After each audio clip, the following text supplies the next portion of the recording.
Papers निकाले एक लिफाफे से। अफशा का हाथ पकड़कर कहने लगा, जानती हो ये पेपर्स किस चीज के हैं? अफशा का दिल धड़कने लगा। क्या है ये सारम? ये हम दोनों की खुशी है अफशा। बताओ सारिम, ये क्या है? वो प्यार भरे लहजे में बोला, ये हमारे नए घर के पेपर्स हैं। मैंने नया घर लिया है और तुम्हारे नाम किया है। अफशा को यकीन नहीं हो रहा था। अफशा ने देखा, नया घर, वो भी मेरे नाम। अफशा कुर्सी पे बैठ गई, आंखों में आंसू आ गए। सारिम, इतनी मोहब्बत। सारिम की आंख से पहली बार आंसू छलका था। सारिम ने कांपती हुई आवाज में कहा, अफशा एक चीज मांगू? अफशा ने हाँ में सर हिला दिया। अफशा, हमेशा खुश रहना। जानती हो तुम परी सी हो, मासूम सी, बहुत प्यारी हो तुम। मैं बहुत खुश नसीब हूं, तुम जैसी हमसफर मिली मुझे। अफशा, हमारी शादी को 2 साल गुजर गए, लेकिन हमने कभी एक दूसरे को सीने से नहीं लगाया। मुझे आज सीने से लगा लो ना।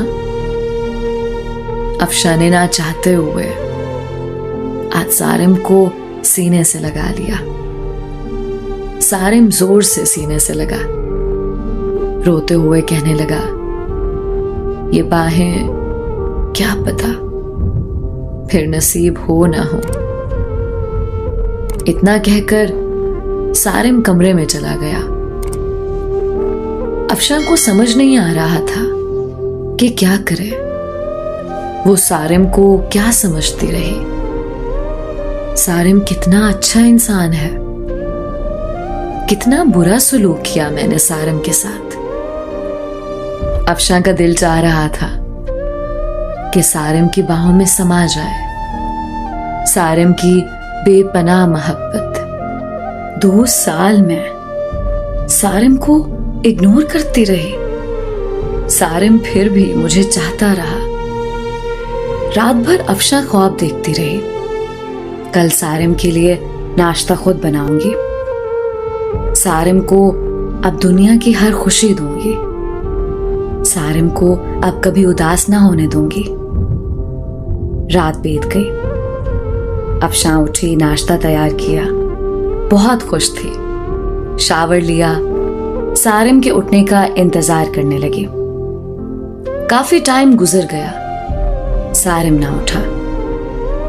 अफशा कमरे में गई, मोहब्बत से आवाज देने लगी, सारिम उठ जाए, मैंने आज आपके लिए नाश्ता तैयार किया है।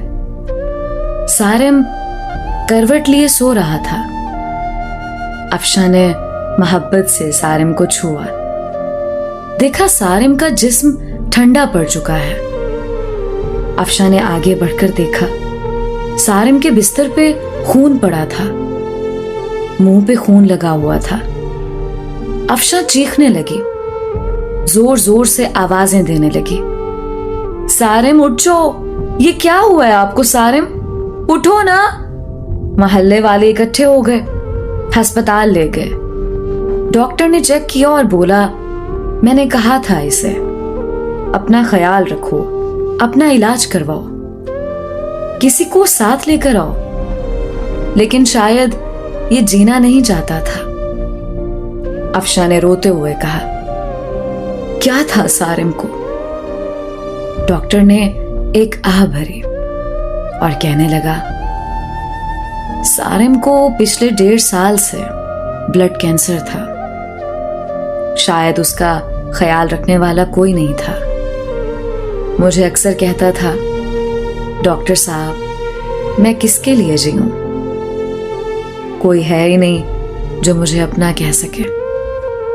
मेरे घर में मेरा इंतजार करने वाला कोई नहीं है, कोई नहीं है जो मुझसे मोहब्बत से पूछे दिन कैसा गुजरा। कोई नहीं है जो मुझे कहे आप थक गए हैं, चलो सर दबा दो। रात को कमरे में अकेला दर्द से तड़पता हूं, लेकिन कोई नहीं है जो मेरा दर्द समझे। अफशा जमीन पे गिर गई। सारिम, ये क्या कर दिया तुमने? सारिम, मुझे माफ कर दो। सारिम, मैं पागल हो गई थी। सारिम, ना जाओ मुझे छोड़कर। सारिम, मैं मर जाऊंगी तुम्हारे बिना। सारिम की लाश सामने पड़ी थी, जो जिंदगी में अफशा की मोहब्बत को तरसता रहा। अफशा सारिम के चेहरे को हाथों में लिए चीख चीख कर रो रही थी, लेकिन शायद अब मोहब्बत का वक्त खत्म हो चुका था। सारिम हमेशा के लिए आजाद कर गया था अफशा को। दोस्तों, किसी के जज्बात से मत खेलो, किसी को इतना ना सताओ कि वो मर जाए। अपने हमसफर को सीने से लगाकर एक दूसरे को गाली देने की बजाय एक दूसरे को चूम लो। अना में मोहब्बत के लम्हों को ना जला देना। छोटी सी जिंदगी है, ना जाने कब बिछड़ जाए, कब मौत आ घेरे। मोहब्बत बांटते रहो। किसी के मरने के बाद पछतावे से अच्छा है किसी को जिंदगी में ही सीने से लगा लो।